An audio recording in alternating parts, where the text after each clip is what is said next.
right, welcome back, everyone. Welcome back to History 102 at JMU for the Adult Degree Program, Summer 2025. I am Joe Wilson. I'm recording this on the 30th at about 5:30 in the evening. We're back for lecture 6. This is going to be, I think, a little bit of a longer one. We'll see how we do. I'm going to try not to belabor anything here, but I do want to cover everything thoroughly. Going to move into this lecture on the Enlightenment and on absolute monarchies and absolute monarchs. Just to review the structure of the course at the beginning of the lecture, this first half of the course is sort of covering the first 300 or 400 years. And the last half of the course is going to be much more in depth on the last century, on the 20th century. So the first few lectures, we covered very broadly some big themes like, again, what were the Americas and sub-Saharan Africa like prior to the Columbian Exchange, the gunpowder empires of Islam, then the Columbian Exchange, started to talk about Reformation and Renaissance, things of that nature. Well, that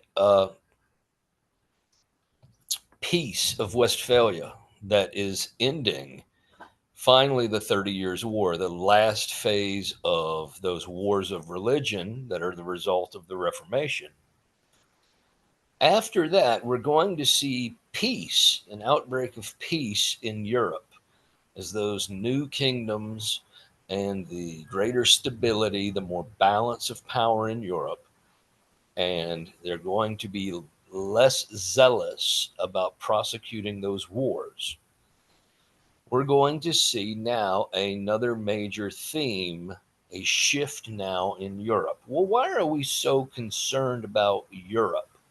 You know, we talked about Tokugawa Japan, we talked about Ming and Qing China. Why are we so concerned about what's going on in Europe? Because, as I said a little bit at the beginning of this course, when we talked about the battles of Agincourt and the Battle of Orleans, they're coming out of a long, dark period.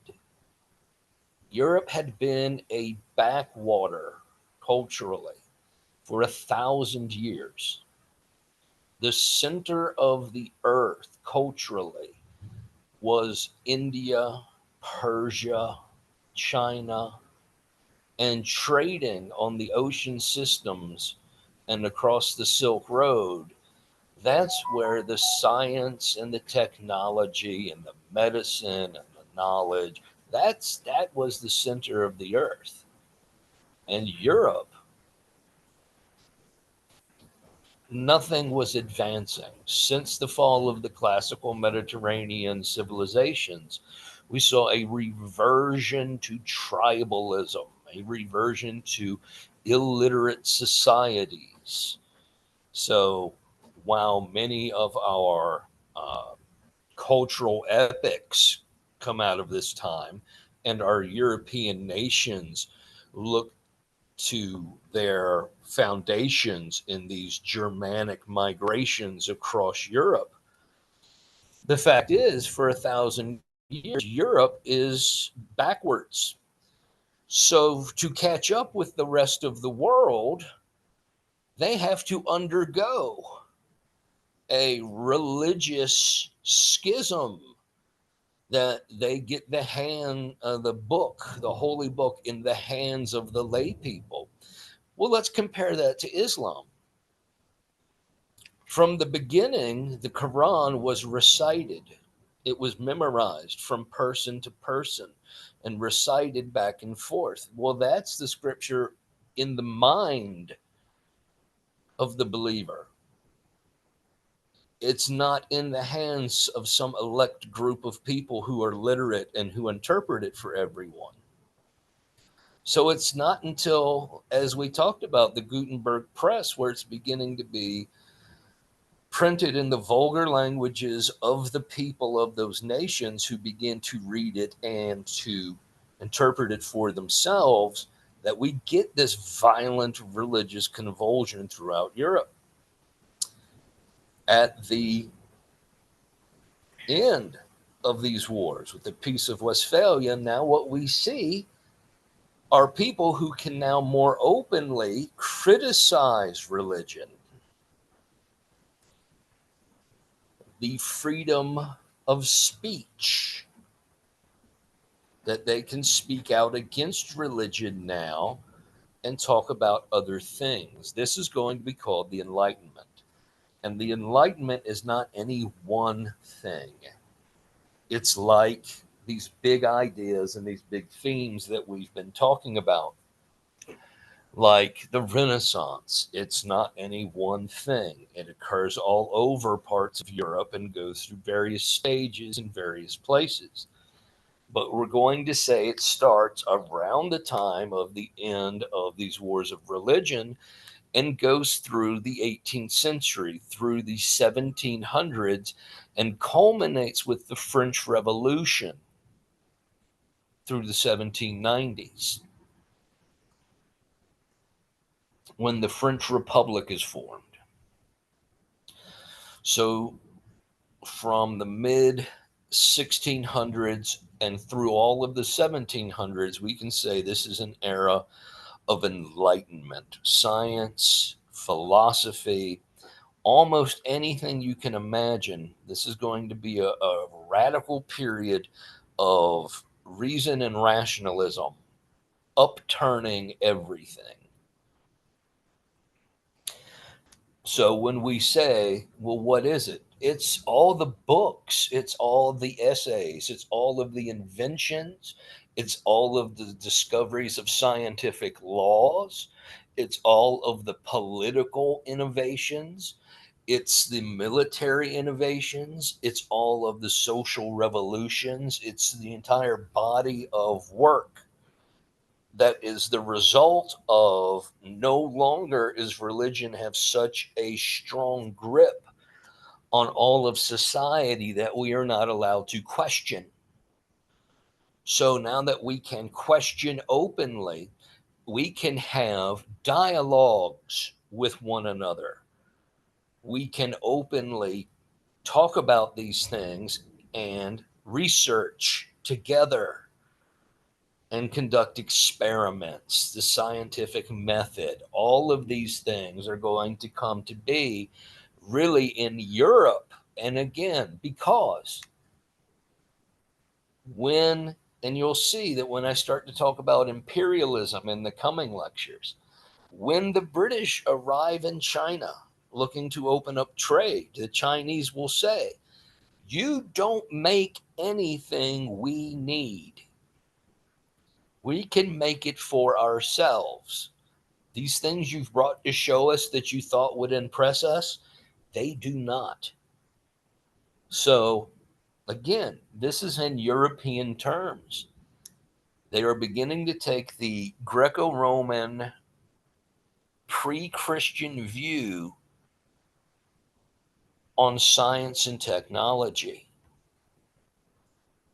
So, if you look at stages of this, the early Enlightenment, the high Enlightenment, and the late Enlightenment.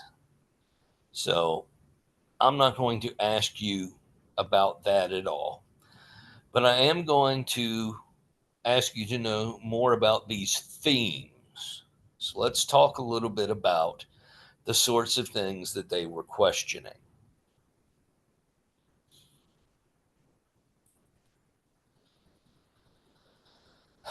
Again, this is throughout Europe and also in the United States.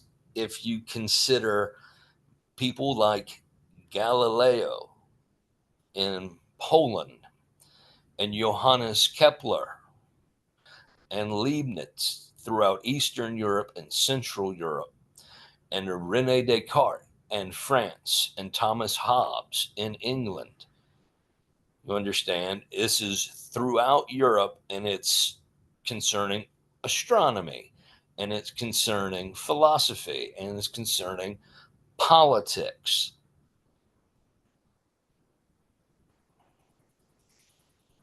So you can talk in different periods of it being the French Enlightenment, the Scottish Enlightenment, and the American Enlightenment.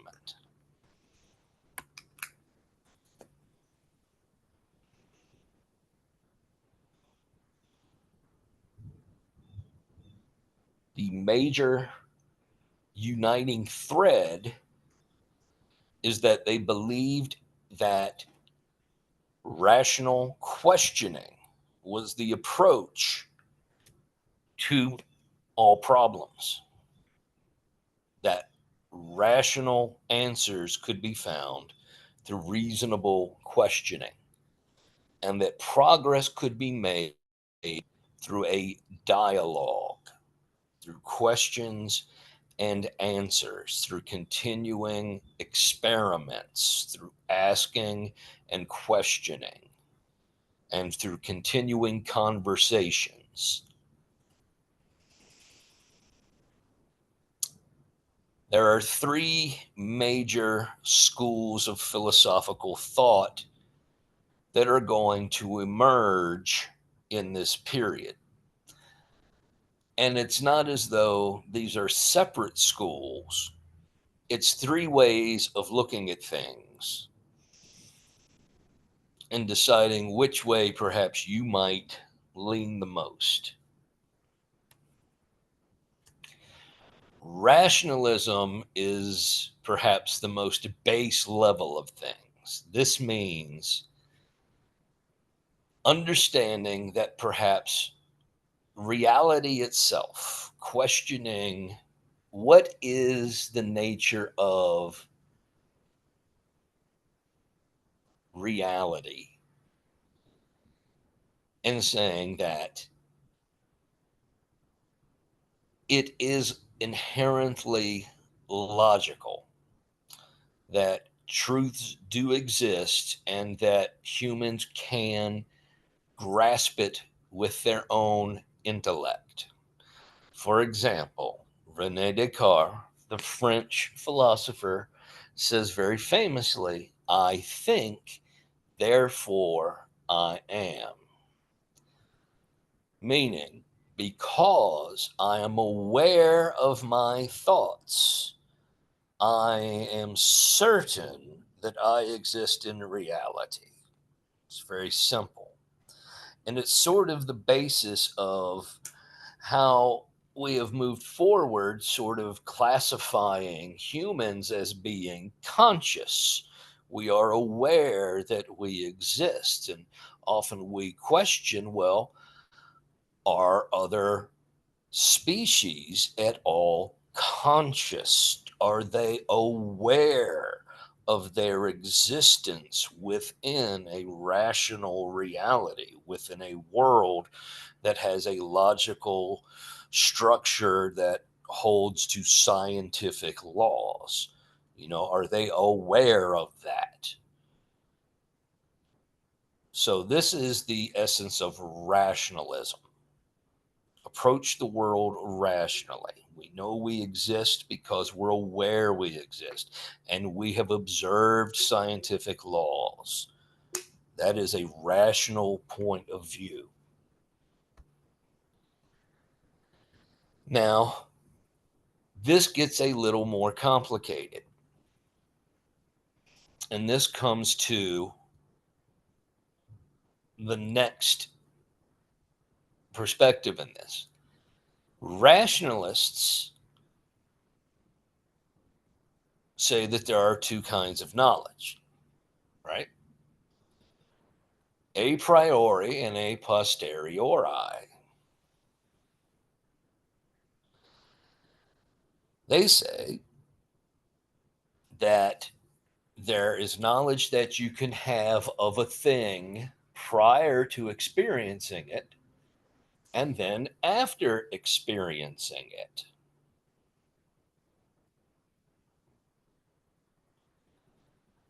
So, a priori is knowledge of a thing that you have not experienced, and a posteriori is after you have actually had some experience with it.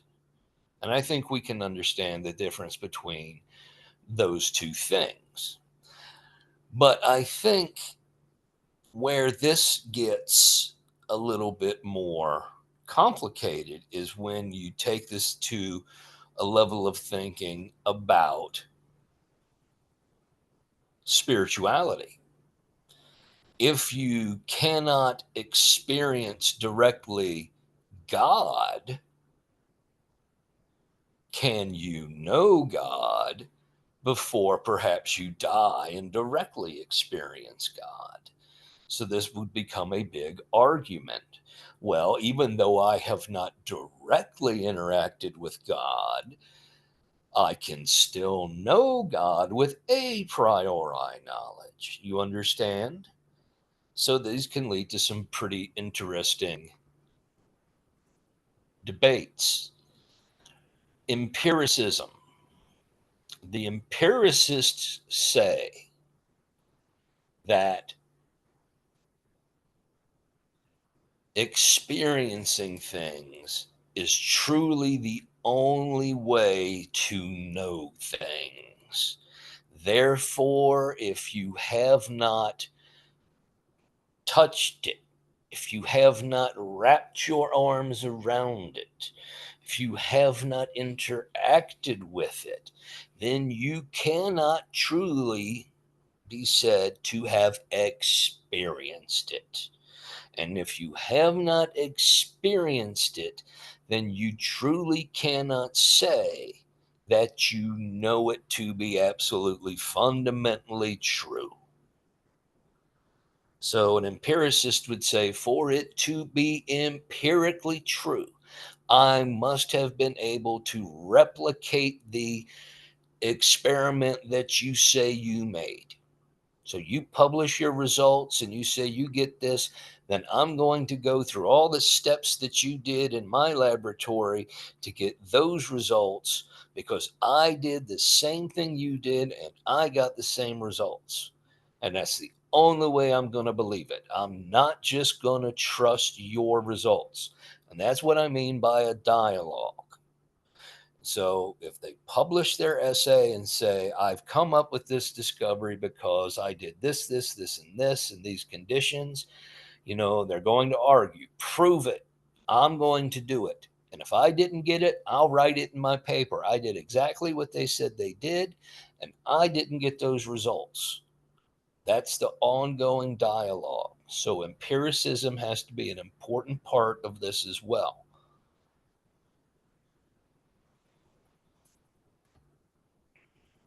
And then there are skeptics. Okay. So skepticism goes further into this that says even stated facts, you understand? Even those things that are generally accepted as facts, you must go into and regard those as suspect. Suspect things that are even taken for granted in other realms, particularly religious skepticism is important, and scientific skepticism. So, all of these things are interwoven and go hand in hand. So, this is all part of the Enlightenment. It's applying the ideas of rationalism, empiricism, and skepticism to all of your work to root out things that do not pass the tests for truth. The High Enlightenment. This is the middle of the 1700s, and this is, you could call also, the French Enlightenment. These are the types. centered in Paris. Voltaire, Rousseau, Montesquieu, Diderot, and this is going to call this a chaos of clear ideas. Now, the issue here is the Catholic Church is very powerful in France during this period. So, even though they may feel like they have some freedom of speech, Voltaire will attack the Catholic Church. And for this, he will find himself on the outs with them and often um, banished from France and having to seek the hospitality of foreign monarchs.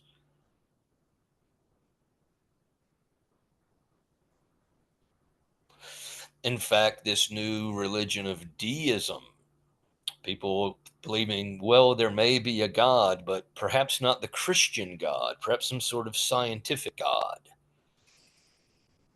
Now, these revolutions are important. I will bring them up again and again, and we'll talk about them here now. The English Revolution, the Glorious Revolution, our Revolution, and the French Revolution are going to establish republics. You understand? This is new. This is representative government, republics, Franco Anglo American democracy. This is very much identified with the Enlightenment.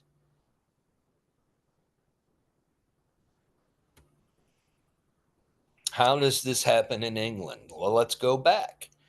We talked about Renaissance and Reformation, and we talked a little bit about Elizabeth. Well, I didn't talk at all about the Spanish Armada.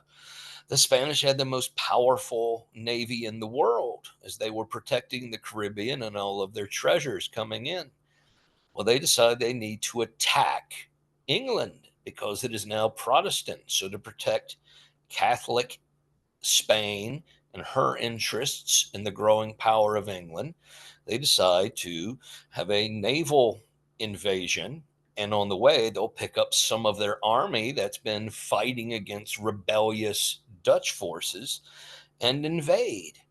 Well, you know the story. There's a lot of bad weather that hurts them. And one of the things that hurts them is that, well, the British have very talented naval commanders that are able to more deftly command the British forces more nimbly in the waters to do something called crossing the T. If you're familiar with naval combat, the British had already adapted their cannons to be on carts with wheels so that they could pull them back and reload them and reposition them, while the Spanish had not done that. They had more stationary cannons with no wheels that were much more difficult to reload. So many of their ships are destroyed by the British, and those that aren't destroyed, they are blown around in storms as they end up sailing all the way around the British Isles. And by the time they get back around, they've been completely devastated. So the Spanish Navy is all but destroyed. This leaves Elizabeth a long and powerful reign where she magnanimously makes peace between Catholics and Protestants in England and ends up giving a lot of power to Parliament. Elizabeth dies with no heir, and James I comes to power. We know him because he will translate the Bible into English and have it published through England, the King James Bible. Charles will come to power. He's who the Carolinas are named after. He's going to dissolve Parliament and end all of that goodwill and implement martial law. Then he's going under his rule. The Archbishop is going to persecute the Puritans, and that's how we see um, John Winthrop and all the other pilgrims coming to the New World, which will lead to civil war. We'll see Charles fight a civil war against Oliver Cromwell, the Lord Protector.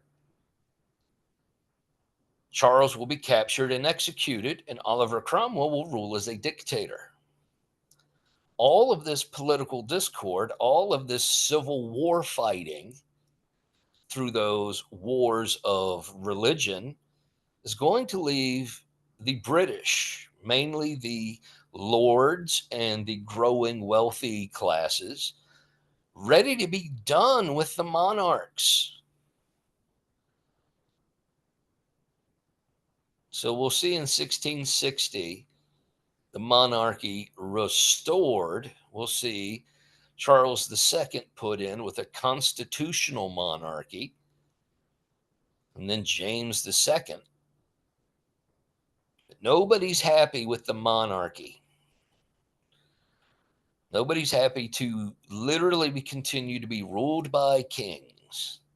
So Parliament colludes with an outside king, William of Orange, a Dutch nobleman. They say, we will put you on our throne and call you our king as long as you understand that Parliament is in control. And it's nearly a bloodless revolution. They put William of Orange and his wife as the monarchs, William and Mary, and they publish a Bill of Rights in 1689. And this is the Glorious Revolution.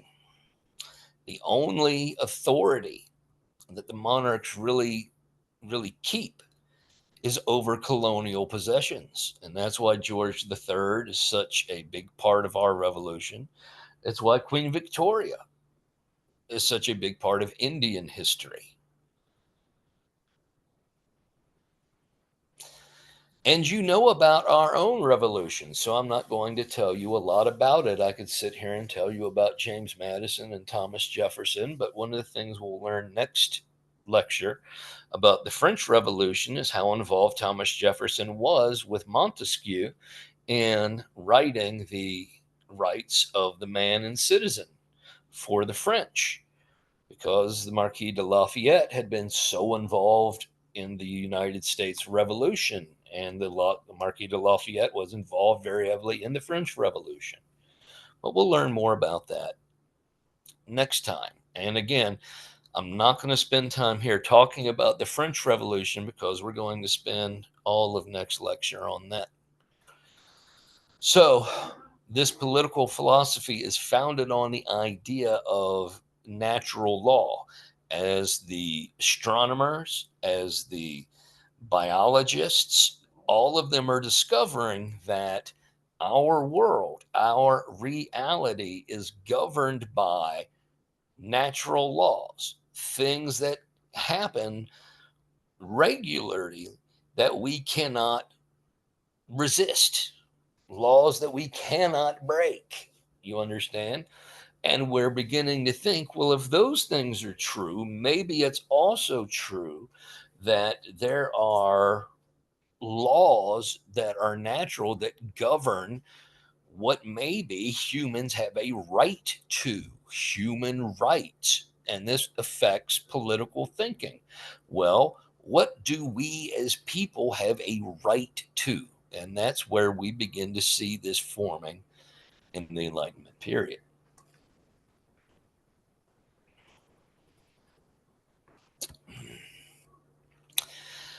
In particular, Thomas Hobbes, and you see the date 1651, writes the Leviathan. He lived during the English Civil War, during the incessant warfare in England between the Puritans and the Cavaliers who supported the monarchy.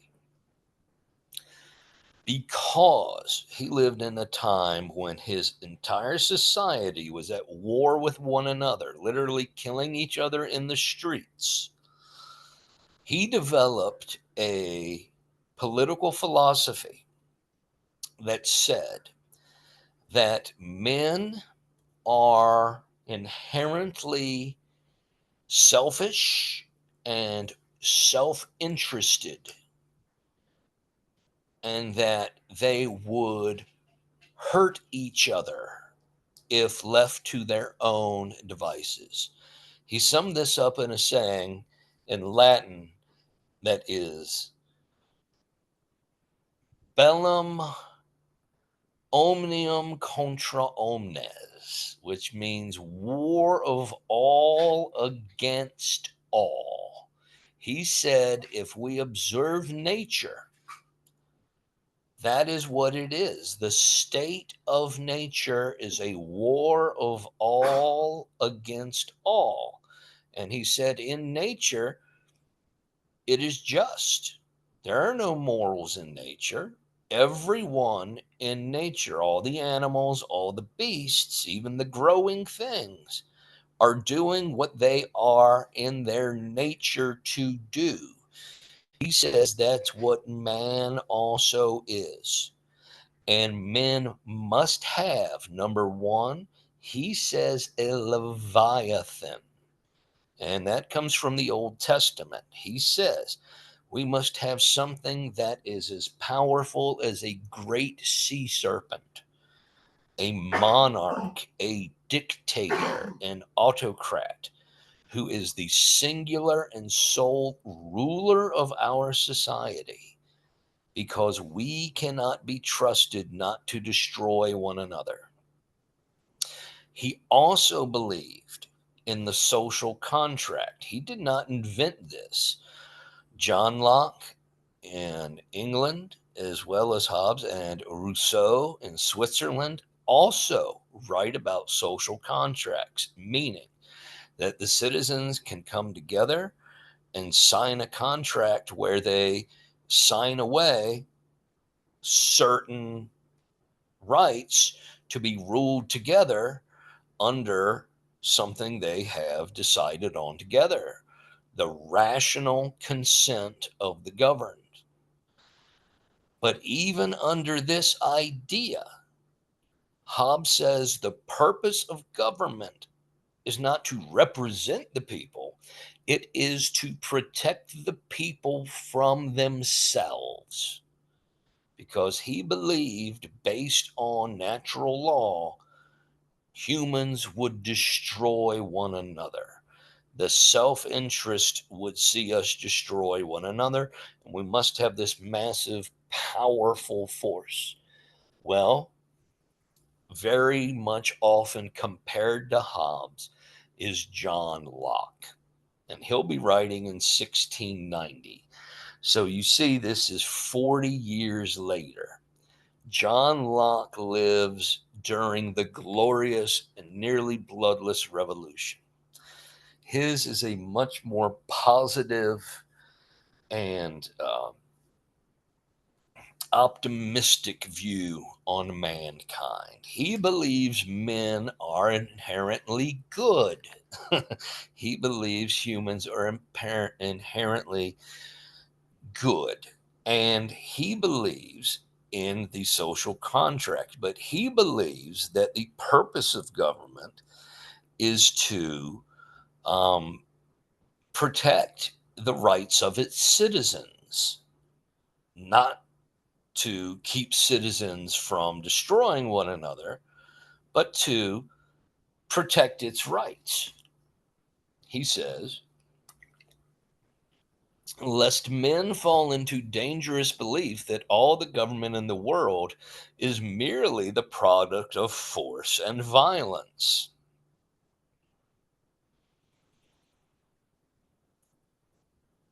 He also believed in natural rights. He believed humans were born with rights. He said, before we ever thought of governments, we had these rights.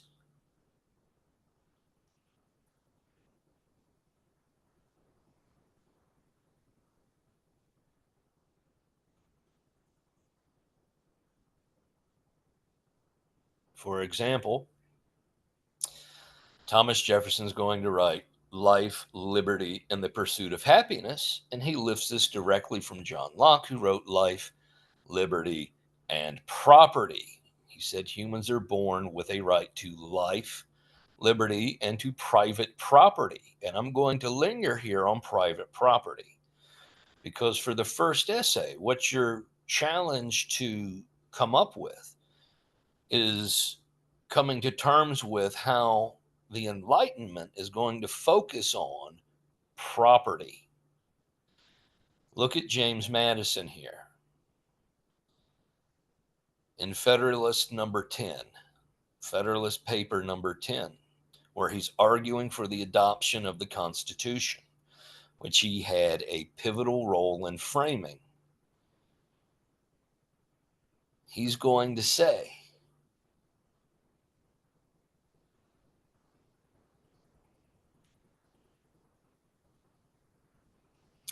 that private interests are important to protecting, and that is the role of government.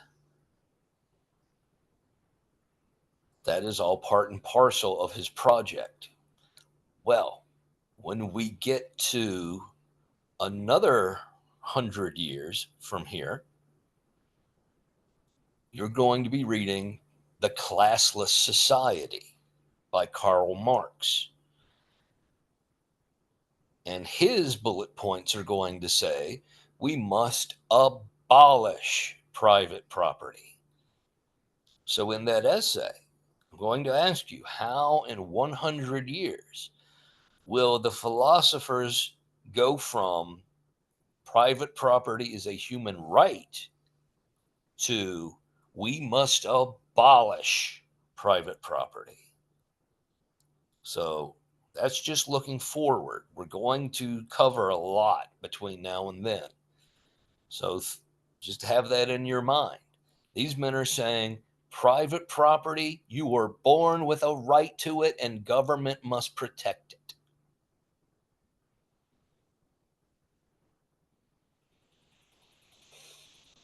I'm not going to spend much time on this because I think we've talked a lot about religion here and how the Anabaptists, how the Puritans, how other various sects left Europe looking for religious freedom in the New World, how the Catholics sent the Jesuits out into their Spanish holdings and so forth. So I'm not going to spend any more time on that. Deism, this was a popular philosophical religion where they replaced any other sort of deity with a deity that was simply unknown to them, a creator God that put all of these natural laws into motion and simply has set back.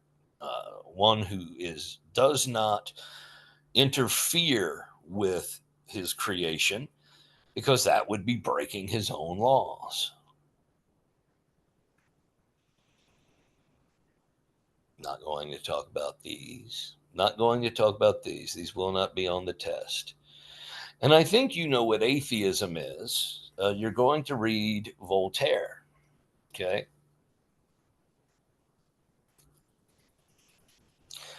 Voltaire was probably an atheist, but because he was in Catholic France, you can't do that. And he, ran into some problems now and then.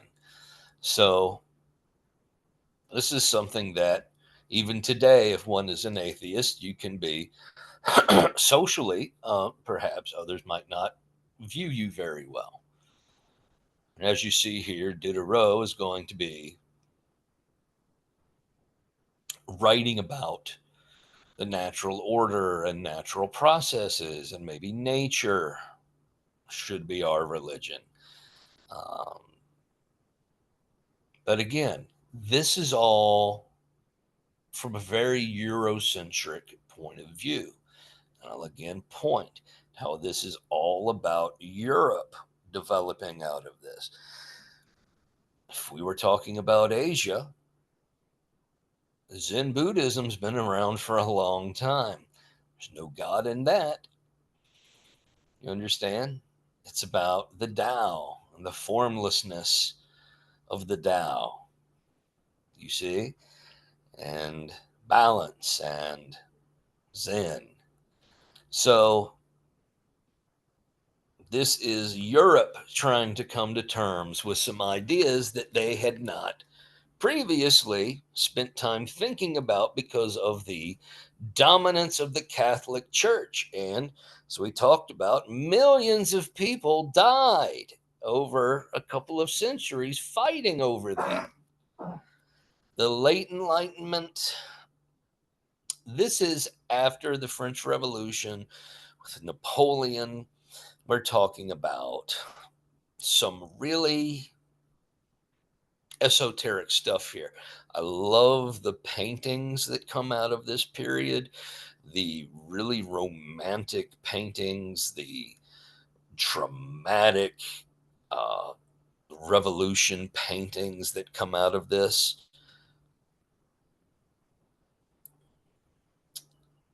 And this is almost a side note, but yes, another part that's going to come out of the Enlightenment is the idea of aesthetics, the idea of not only is something beautiful, but how beautiful is it? In what way is it beautiful compared to this? So, this is the period in which you'll begin to see art criticism and literary criticism and people writing about things in this sort of way. So, how beautiful is it? In what manner is it beautiful?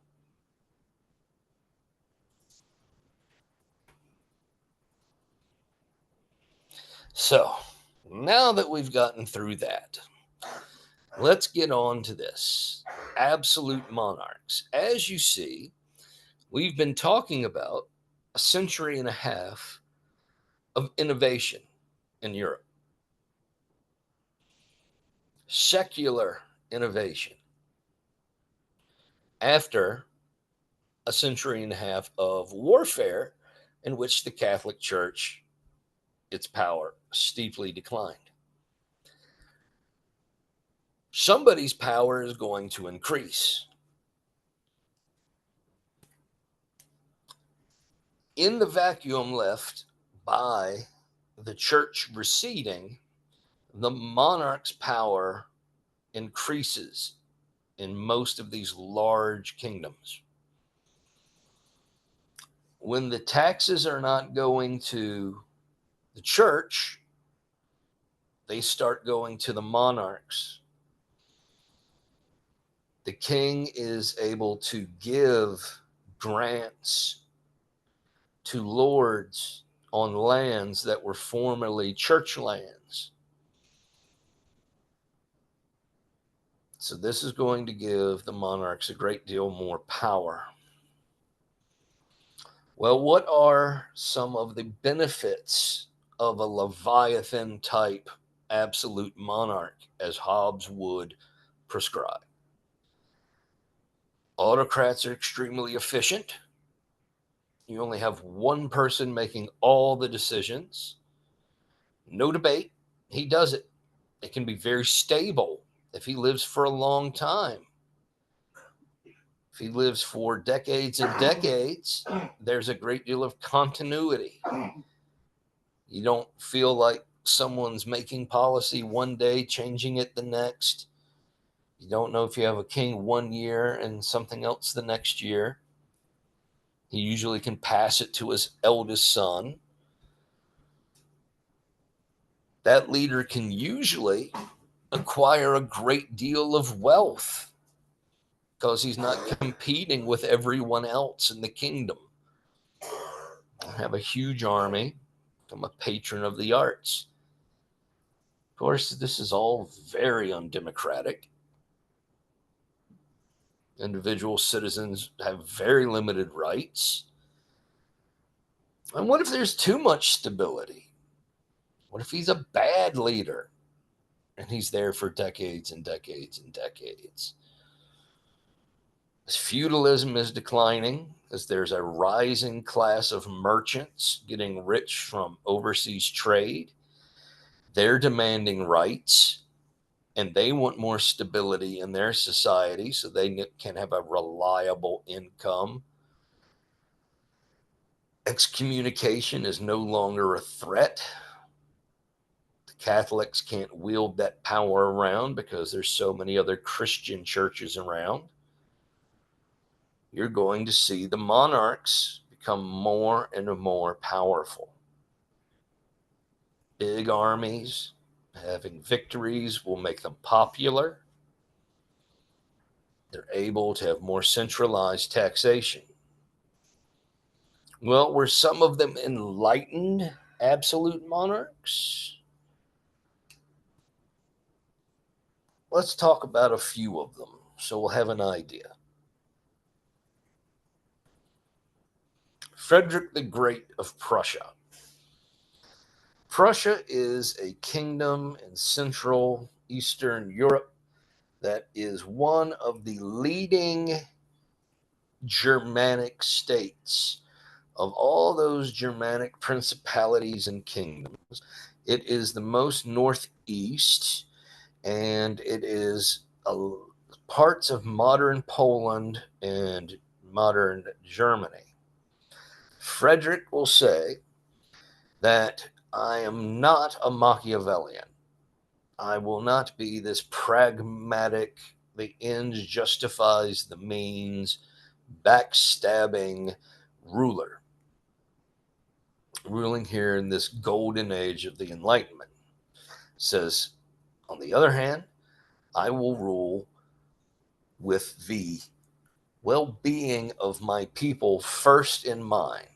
And much like the northern Italians before him and the Ottoman sultans, he will be a great patron to the arts. He will have Voltaire come. This is the period of all of the classical composers. He will have Mozart. He will have all of these great artists come and pay them money to produce great works of art and philosophers and so forth. He will also, like other monarchs in this period, say, I know that you peasants are suspect of the potato, and he is one of many that this folklore, this folk story, that he will plant potatoes in his own gardens so that he can convince the peasants that they are a high quality food fit for nobility, so that the peasants will grow them and eat them. And potatoes are great food, are great to grow for the soil. They're great for nutrition and carbohydrates. So it helps his common peasants as far as having another crop for their soil, and for them to eat and so forth. So this is just one of the things he's going to do. He's going to reform the civil service in Prussia, meaning, like we talked about in Ming and Qing China, there they had the Confucian civil service exam if they wanted to get a good paying government job as a bureaucrat. Well, here, since it is the most militarized state in Germany, it tended the it. I'm sorry, I'm talking too fast. Those jobs tended to go to older veterans when they would leave the army. And they also tended to go to those of noble birth. Well, he's going to democratize that and make it possible so that non noble, non veterans could possibly get into the civil service. And he's going to make it more religiously tolerant in Prussia, though he will still favor Protestants for key government posts. And I'd like to introduce you to Immanuel Kant, who lived in this period, who is a giant in the field of moral theory. Here is something that he wrote in What is Enlightenment? The officer says, do not argue, drill. The tax collector, do not argue, pay. The pastor, do not argue, believe. Only one ruler in the world says, argue as much as you please, but obey. So this is Kant saying that we have the freedom of speech here. We can talk, we can do debate, but at the end of the day, we must still do whatever he says. Well, who is Immanuel Kant? I like him a great deal. He was born in the 1720s in Prussia. He's the son of religious pietists, and he received a Christian education. He will go to the university in the town he is born in, and he will never leave. He will become a professor of logic and of metaphysics. What is metaphysics? It is philosophy. Meta meaning beyond, physics meaning the physical. So metaphysics is anything beyond the physical world. It's philosophy. He'll die in 1804, but in his lifetime in Prussia, he will publish many great works: Critique of Practical Reason, The Critique of Judgment, The Fundamental Principles of Metaphysics, of the Metaphysics of Ethics in 1785. What he will do in that is he will create what is known as the categorical imperative. The categorical imperative. Act only on that maxim through which you can at the same time will that it should become a universal law. That's so complicated.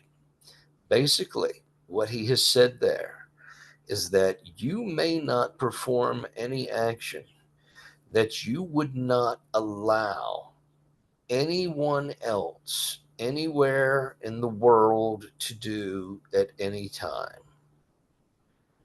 If you would not believe that that is the appropriate action for any stranger to do anywhere at any time, then you're not allowed to do it either. He says that's the measure by which you should test whether something is a moral act or not. Now, this is quite brutal, but it is foundational coming out of the Enlightenment as how, we think about ethics and morals, especially after he has his Critique of Practical Reason. So Immanuel Kant is a great product of the Enlightenment in Prussia. So here are some interesting things are some quotes that you can pull out of someone who created the categorical imperative. And this is maybe my favorite one. Always recognize that all human individuals are ends and do not use them as means to your end. What he's saying is we are all individuals having a unique experience with reality. We all were born to mothers and fathers. We are all individuals. So to merely use someone as an instrument towards achieving some goal of yours is morally and ethically wrong, because would you like that done to you?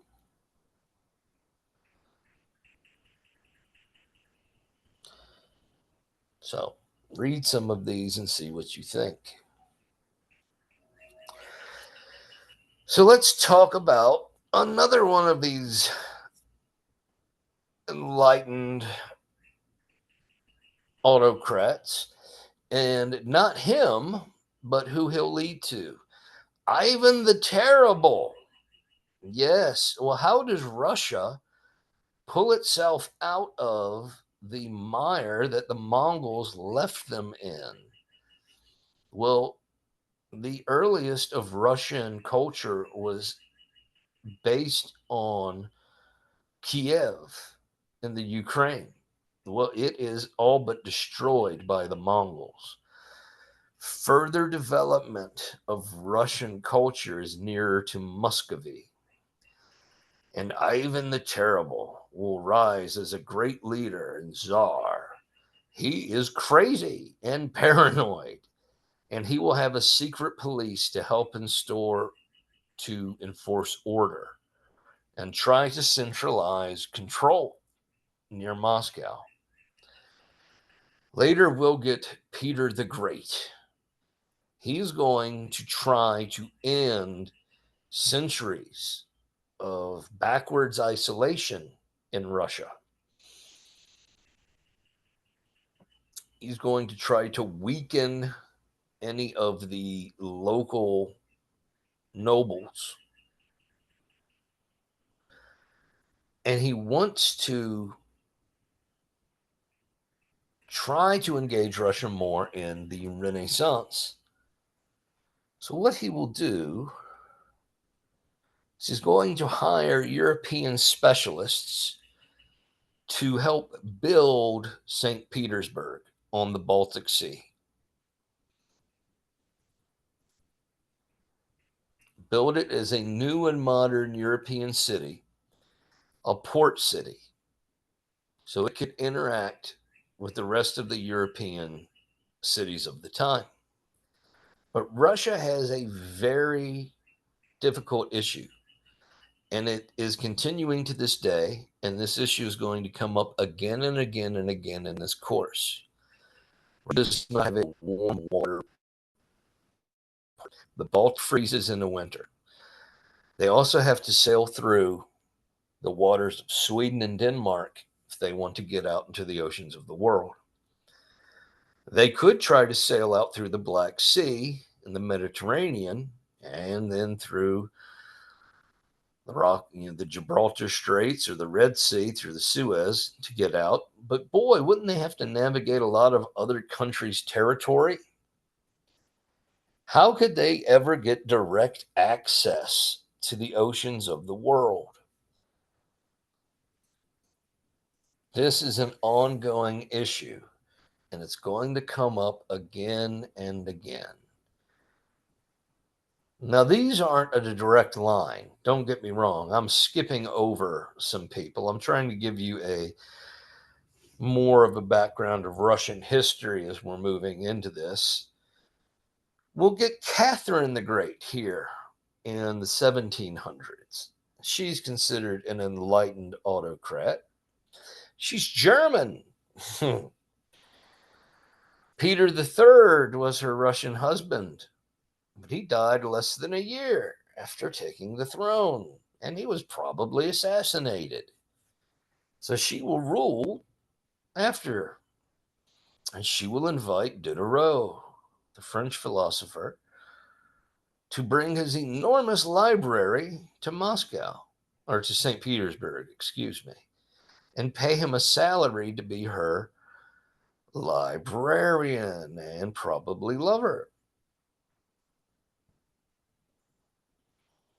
I'm not going to talk about this. That's not important. We'll keep moving forward. Well, I guess we will a little bit because there's so many slides on it. So let's go back and talk about it. What are Cossacks? Cossacks are an ethnic group of people that were steppe peoples that the czars employed to help,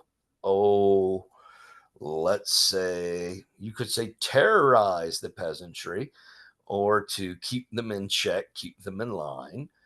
So Pugachev's rebellion, right around the time of our War of Independence, is an uprising of peasants who are rebelling for rights and for better treatment out on the Russian frontiers. Well, does our enlightened Catherine give them any of these rights? No, of course not. And what this stamp is trying to indicate from 1973 is the 100th anniversary of that. And the Soviets are playing this up, and Pugachev is a great hero. Well, why would the Soviets do that? Well, we haven't really gotten into that era yet, but because he was a peasant leading a rebellion against a czar. And that's exactly what the Soviet Revolution is. So perhaps he is seen as a forerunner to what's coming. There is no reform for them. Why? She needs the taxes. She's not going to get rid of the serfs. They're going to remain beholden to the land until the 20th century. As you'll see moving forward, Russia will remain a cultural and scientific backwater.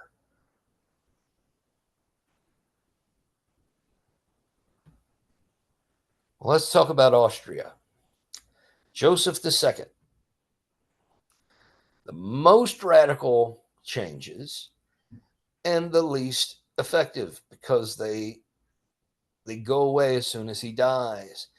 Maria Theresa, she is ruling at the same time as Frederick the Great. They are rivals. Frederick does not respect her. He goes to war with her because he doesn't respect her as a female ruling Austria. Well, Joseph, her husband, he's going to offer religious toleration to Jews throughout Austria. And as we move forward towards the First World War, you're going to see that the Austrian-Hungarian Empire has absorbed a polyglot, multi-ethnic populace of Slavic and Catholic and Germanic, all sorts of people that they're ruling over from Vienna. And they're having a difficult time holding all of that together. A centralized administration, like I said, in Vienna, he will abolish serfdom and give more rights to his peasants. Well, the fact is, his successors are going to undo a lot of this. And that, my friends, is that. I talked forever. Now I am done. I hoped you enjoyed that. And I will talk to you again next time.